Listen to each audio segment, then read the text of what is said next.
ایک شخص پوچھتا ہے کہ کیا کوئی آپ سے بھی زیادہ علم والا ہے؟ تو اس کے دو جواب مجھے یاد پڑتے ہیں. ایک میں کہ لا ادری، مجھے نہیں پتہ، اور ایک میں یاد پڑتا ہے کہ آپ نے کہا نہیں. دونوں میں سے جو بھی بات ہے اللہ کو پسند نہیں آئی اتنے بڑے رسول کی زبان سے. اور یہاں موسیٰ علیہ السلام کا جواب پسند نہیں آئے گا. موسیٰ، ایک میرا بندہ ہے جس کے پاس وہ علم ہے جو تیرے پاس نہیں ہے. تو موسیٰ علیہ السلام نے کہا چلو ٹھیک ہے، ہوگا کوئی. میرے اوپر تو تورات اتر چکی ہے، میں صاحب شریعت رسول ہوں، مجھے کیا ضرورت. یہ علم کی طلب ایسی چیز ہے کہ یا اللہ وہ کہاں ہے، میں نے اس سے وہ سیکھنا ہے. اب مقام موسیٰ دیکھو، موسیٰ رسول، ہارون نبی، یوشع نبی، یوں گھرے ہوئے ہیں نبوت میں. اور پھر کہہ رہا میں نے اس آدمی سے ملنا ہے. خضر علیہ السلام تکوینی نبی ہیں، نظام کائنات کو چلانے کے نبی ہیں، شریعت کے نبی نہیں ہیں، ان سے کم درجے کے. بعض تو کہتے ہیں کہ وہ نبی تھے ہی نہیں، لیکن یہ بات صحیح نہیں کہ کسی ولی کے الہام پر کسی کو قتل نہیں کیا جا سکتا. الہام پر کسی کو قتل نہیں کیا جا سکتا. وہی تھی جس پر انہوں نے بچے کو قتل فرمایا، قتل کیا. یا اللہ میں نے جانا ہے. اللہ نے کہا اچھا چلو ایک مچھلی لے لے اور زیادہ راہ، جہاں وہ مچھلی پانی میں چلی جائے وہیں تیری جگہ. تو موسیٰ علیہ السلام کہتے ہیں لا ابرح حتی ابلغ مجمع البحرین او امضی حقوبا. اس سے پتہ چلا کہ علم کے حاصل کرنے کی کوئی مدت نہیں ہے. حقوبہ کا مطلب ہے ساری زندگی. حقب 80 سال کو کہتے ہیں، حقوبہ کئی 80 سال. تو مطلب یہ تھا کہ ساری زندگی مجھے چلنا پڑا اور میں اپنے قوم کی طرف پلٹ کے نہ بھی گیا تو مجھے پرواہ نہیں، لیکن میں نے اس صاحب علم کے پاس پہنچنا ہے. تو اللہ نے کہا تھا کہ وہاں جہاں مچھلی چلی جائے نا پانی میں، وہاں تیرا راستہ ہے. جب وہاں پہنچے تو آنکھ لگ گئی اور یوشع جاگ رہے تھے. تو انہوں نے وضو کیا تو پانی کے قطرے مچھلی پر پڑے تو وہ پھڑکی، بھونی ہوئی تھی سمندر میں یا دریا میں جو بھی تھا اس میں گھس گئی اور وہ راستہ بن گیا. پانی پھٹ گیا اور ایک خشک راستہ بنتے بنتے بنتے وہ آگے ایک جزیرہ سا تھا، وہاں پہنچ گیا. تو فلما جاوزا، جب وہ آگے چلے گئے، 24 گھنٹے آگے چلے گئے تھے، ایک دن ایک رات. قال لفتاه آتنا غداءنا لقد لقينا من سفرنا هذا نصبا. یہ نصبا بتاتا ہے کہ یہ تھکنے کا سفر ہے. تم سہولتیں ڈھونڈتے ہو، شکایتیں ہوتی ہیں یہ نہیں مل رہا، یہ نہیں مل رہا، یہ نہیں مل رہا. نصبا بتا رہا ہے کہ یہ تھکنے کا سفر ہے. یہ ہمیں رائمن میں ہمارے استادوں نے تھکا کے دکھایا، ہمارے دھوئیں نکال دیا. تم ایک دن واللہ ویسا نہیں گزار سکتے ہو، سارے بھاگ جاؤ گے. شیخ رمضی کا علم یہیں رہ جائے گا، سب بھاگ جاؤ گے. اتنی مشقت دیکھی رائمن میں جس کی انتہا کوئی. اب میں سوچتا ہوں میں خواب میں تھا جو میں اتنا کچھ برداشت کر گیا. نصبا بتاتا ہے جو اپنے آپ کو تھکائے گا نا وہ پائے گا، جو سہولتوں سے چلے گا وہ پا بھی نہیں سکے گا، پائے گا تو ادھورا پائے گا اور نیم ملا خطرہ جان بن جاتا ہے، خطرہ ایمان بن جاتا ہے. نیم حکیم خطرہ جان، نیم ملا خطرہ ایمان. تو وہ کہنے لگے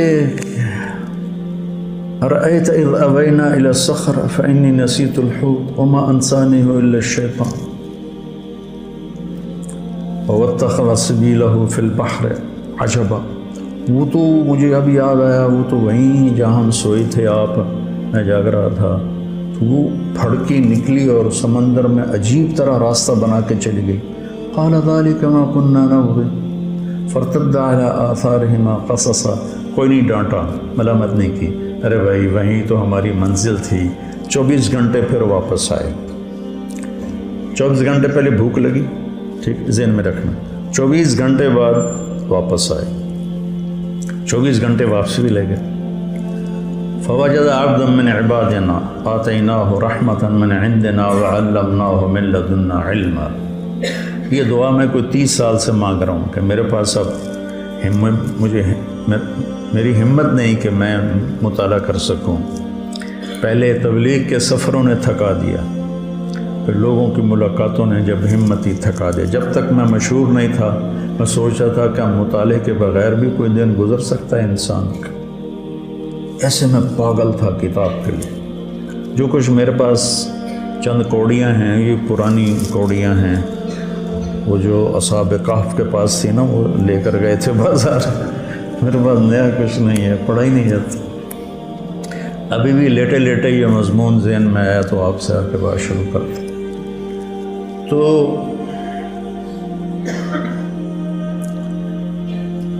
آگے ایک شخص تھا جس کو ہم نے اپنے خزانوں سے علم دیا تھا. عندی اور لدیہ. عندی یہ عندی ہے، عندی قرآن میری ملک میں ہے، میرے ہاتھ میں نہیں. لدیہ امامہ یہ میرے قبضے میں ہے. لدیہ ایسے چیز کے لیے بولا جاتا ہے. عندہ اس کے لیے بولا جاتا ہے کہ آپ کے قبضے میں ہے، آپ کے ہاتھ میں نہیں. لدیہ آپ کے قبضے میں ہے. تو من عندنا اور من لدنا رحمتاً اور من لدنا علما. تو میں روز یہ دعا مانگتا ہوں کہ یا اللہ ایک راستہ تو ابھی باقی ہے کہ تو آپ ہی دے دے مہربانی کر کے. ایک ہمارے ساتھی تھے رائمنڈ میں، فوت ہو گئے. کہتے ہوتے تھے یا اللہ کھاتے کھاتے، سوتے سوتے، پیتے پیتے، خوشی خوشی، ہنسی ہنسی ہدایت دے دے. تو میں بھی اللہ سے یہ آج کل مانگتا ہوں، کھاتے کھاتے، سوتے سوتے، پیتے پیتے علم دے دے. تیرے لیے تو آخری سانس تک مانگنا ہے، ملے نہ ملے تو یہ تو اس کی مرضی ہے، مانگنا تو میرے ذمہ. فقیر ہوں، میں نے مانگنا ہے. تو آگے وہ ایسے چادر لے کر لیٹے ہوئے تھے، سر پہ چادر تھی. تو انہوں نے کہا السلام علیک. تو انہوں نے جواب دینے کی بجائے بڑے تنک کے کہا، یعنی بڑے تند میں، انا بِأَرْضِكَ السلام. یہ تجھے سلام کرنے یہاں کون آ گیا؟ چادر بھی نہیں اتاری سر سے. علم کے سفر میں طالب علم جو ہوتا ہے وہ ذلیل ہوتا ہے، اور استاد جو ہوتا ہے وہ معزز ہوتا ہے. تبلیغ کے سفر میں داعی ذلیل ہوتا ہے اور مدعو معزز ہوتا ہے. میں کتنوں کے شرابیوں کے پیر پکڑے، کتنوں کے گھٹنے پکڑے، کتنوں کے آگے ہاتھ جوڑے، منتیں کی. تو انہوں نے کہا میں موسیٰ ہوں. کہ کون موسیٰ؟ کہ بنی اسرائیل والا. کہاں؟ پھر ایسے چہرے سے کپڑا اتارا.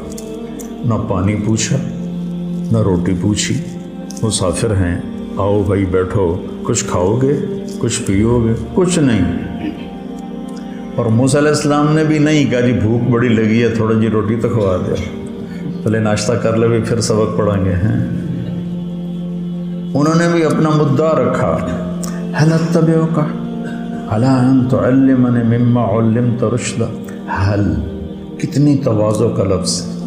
وہ کہتے میں موسیٰ بنی اسرائیل ہوں، میں صاحب تورات ہوں، تو خضر صاحب تکوین ہے، لا جو تیرے پاس ہے مجھے دے. حل کیا آج سبحان. حل اتبعک. اتبعک آپ کی غلامی اختیار کر لوں. اللہ ان تعلمنی، یا کو بھی مٹا دیا، اپنی ہستی کو مٹا دیا. مٹا دے اپنے ہستی کو اگر کچھ مرتبہ چاہے کہ دانہ خاک میں مل کر گل و گلزار ہوتا ہے. اللہ ان تعلمنی، تعلمنی بھی تو کہہ سکتے تھے. تعلمنی مما علمت رشد. جو اللہ نے آپ کو علم دیا ہے تھوڑا سا مجھے مل جائے گا، میں آپ کے پیچھے چل سکتا ہوں، آپ کی شاگردی میں آ سکتا ہوں، داخلہ مل سکتا ہے. تو انہوں نے کہا انک لن تستطیع معی صبرا، ایسی ٹھوک کے لگائی، ایک ان اور ایک لن، انک لن تستطیع معی صبرا، پھر ایک اور ضرب لگائی وکیف تصبر علی ما لم تحط بہ خبرا، اتنی شدت، اور آگے ان کی اتنی ہی تواضع، ستجدنی انشاء اللہ صابرا ولا اعصی لک امرا، چھوٹی سے چھوٹی بات میں بھی آپ کی نافرمانی نہیں کروں گا، لیکن ایک مہربانی کرو مجھے داخلہ دے دو۔ یہ جو مدرسے والے شرطیں رکھتے ہیں نا، یہاں سے ثابت ہونا شروع ہو گئیں کہ فَإِنِ اتَّبَعْتَنِي فَلَا تَسْأَلْنِي عَنِ شَيْءٍ حَتَّى أُحْدِثَ لَكَ مِنْهُ ذِكْرًا، وہ کہتے ہیں جی مجھے داخلہ دے دو، وہ کہتے ہیں تو پڑھنے کے قابل ہی نہیں۔ موسیٰ، انہیں بھی پتہ ہے موسیٰ بنو اسرائیل صاحب شریعت کلیم اللہ خضر نبی ہیں، کوئی ایسے ویسے تو نہیں کہ وہ موسیٰ کو جانتے نہ ہوں، تو وہ کہتے ہیں جی میں بالکل آپ کی فرما برداری کروں، ستجدنی انشاء اللہ صابرا، پھر اس کو تاکید کے ساتھ صابرن کو اور زیادہ مضبوط کیا، ولا اعصی لک امرا، نکرہ جب نفی کے نیچے آتا ہے تو کیا ہو جاتا ہے؟ تو بھی ہر گل میں مننی ہے، کوئی بھی نہیں چھڑنی، میں تسی نال لے لو، کہنے کے پھر آ جاؤ، پوچھنا کچھ نہیں۔ اب نہ موسیٰ علیہ السلام کہتے حضور میں 24 گھنٹے کا بھوکا ہوں، 48 گھنٹے کا بھوکا ہوں، مہربانی کر کے پہلے کوئی روٹی تو کھلاؤ، کوئی لنگر میں سے تندور بلواؤ، کچھ نہیں پوچھا اور لے کے چل پڑے۔ نہ انہوں نے پوچھا، علم ایک مشقت کا راستہ ہے، جو اس کو برداشت کر لیتا ہے وہ اس راستے کی عزت پاتا ہے۔